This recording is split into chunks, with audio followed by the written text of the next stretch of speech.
Welcome to the Dice Gods, my name is Hydra, and today we're taking a look at the Republic Clone Commandos box, which recently arrived for Star Wars Legion from Atomic Mass Games. As the name implies, these are a new unit for the Grand Army of the Republic, and they trace their history back to both a video game and a more recent animation series. This new box does take its style very much from the animation though, so be aware of that one.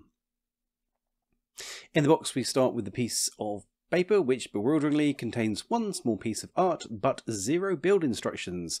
These are online, which is a trick AMG have been doing a lot recently, which is a thing. As this is Legion, we have a small forest of tokens, markers, cards and doodads to wade through. So you'll note that these guys do fit in the support unit slot, putting them up against the Bark Speeder, ATRT, Fluttercraft and Swoop Bikes for space in your list. You'll also note the fetching two-sided priority mission token, but more on that in a bit. Let's take a quick look at the unit cards. There are 2 in the box, the regular Clone Commandos and Delta Squad. The main difference between these 2 units is that for 25 points more, Delta Squad upgrades their ranged attack to 2 black dice from a black and white dice that the normal guys get. They upgrade target 1 to target 2, gain recover, and just stop having morale, so that's a tasty upgrade for the named version. You'll also clock that both flavours need to equip the Catan pattern armour. This gives you a once per game no per 2 range damage for 0 points. Essentially, when shot, you can choose to discard this card and it reduces the damage from ranged attacks to 1, which, with the commandos only having 1 wound, is awesome. More awesome is that you can decide to do this after you've made all your saving rolls, so an enemy decides to focus down your commandos, hits your loads, you roll your saving dice, are about to take 4 wounds, then play this 0 point card and only take 1 wound. Conversely, you get hit loads, you roll your dice, you're about to take 1 wound because you had an exceptionally good dice roll and you don't need to burn the card. Amazing, absolutely cool and loving it. Next you have the free weapon upgrade to the DC-17M Interchangeable Weapon System, or ICWS, to its friends. This lets your commandos change their standard ranged 1 to 2 suppressive shooting attack to be either Impact 1, 2 black dice range 1 to 2 with scatter, or a single red high velocity lethal 1 range 3 to 4 sniper shot. So the card lets you modify your shooting to be anti-armor or sniper config. Again, 0 points. From there into the minis themselves, as you'll see on the sprues here, you get the option to have your commandos with any of the 3 weapon options. So when you buy multiples of this box, you can customize them with their loadout, giving each particular squad a unique look. Aside from that, there's the usual crisp details in the hard plastic, though as these are based on the cartoon designs and not the computer game, they have possibly less detail and more of a cartoon feel to them. Not a bad thing, but just something to be aware of if you prefer things more realistic. And here they are built. Lovely. Now let's talk about them in game for a minute.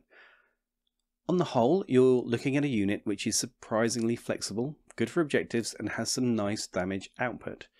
That said, there are only 4 models in the squad, with a wound each, and they are not immune to pierce. Plus the armour is a single use, so they will melt if you let the enemy focus them down.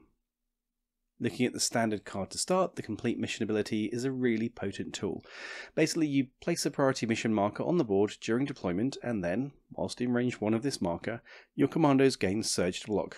Plus, if the enemy gets within range 1 of the token, then the commander unit gains critical 2, letting it convert up to 2 attack surges into criticals. If you mix the surge to defense side of complete the mission with the fact that the commandos have shielded 1 and recharge 1, plus their armor card, you get a fairly tanky unit. But, again, still only 4 wounds, so don't take it for granted. The ability to infiltrate is also nice, letting them position on the board outside of range 3 from enemies during deployment. So, plop that priority mission token down, then get your commandos right on top of it, and away you go. Target 1 gives your commandos an aim token if they're issued an order, so that's a nice perk when you give them that order token. Looking at the weapons these guys carry, the commandos really do have some tasty output. being able to engage a wide variety of enemy unit types at pretty much every range.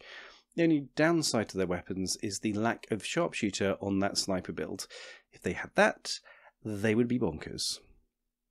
Also, as these chaps are clones, you can get up to some token sharing and fire support with them from other units in range, letting you buff them up with aims or extra shots and keywords if you need a real knockout blow. This is useful as you will likely need to complete a recover action per turn to get your weapon card back in operation, so being able to pick up an aim from some phase 1s, then recover, then shoot with the aim is always nice. Though if you don't like that idea, just run Delta Squad. For 100 points, so 25 points more than the standard, they have independent recover, which lets them recover for free each turn. Weapon issue solved. Delta also jumps to target 2, so 2 aim tokens when they are given an order token, switches out the white attack dice to become a black on their standard attack, and gains an extra training upgrade slot as well. Speaking of upgrades, both types of commandos, Delta and Standard, don't really need upgrades, but if you feel the need to put some on or have some spare points left, the HQ uplink will give you an aim token through target, as will offensive push, which is good for the vanilla commandos without that built-in recover. Aside from that, run them only with their 0-point upgrades and, well, you'll have more space for even more commandos. With the flexibility and potency that the commandos bring to the table, I wouldn't be shocked to see many players taking 3 of them in a list, especially as they're in a slot which doesn't stop you from taking ARC Troopers. Though, with my love for Bark Speeders, I'm probably going to have to creep up on that idea over time. My Barks just look too damn good on the table. So that's the Clone Commando expansion for Star Wars Legion. Have you got some? Will you be getting them? Let us know what you think and how you run them in the comments below. Thanks as ever to our most epic patrons and channel members. We appreciate your support and enthusiasm. Big thanks to channel member Joe Rogers for being an absolute legend. And to you, please like, share and subscribe. If you enjoyed this video and want to see more Legion, consider supporting the channel as a member or patron, so we can do even more good stuff like this and hell, maybe battle reports. But for now, thanks for watching and we will see you again soon.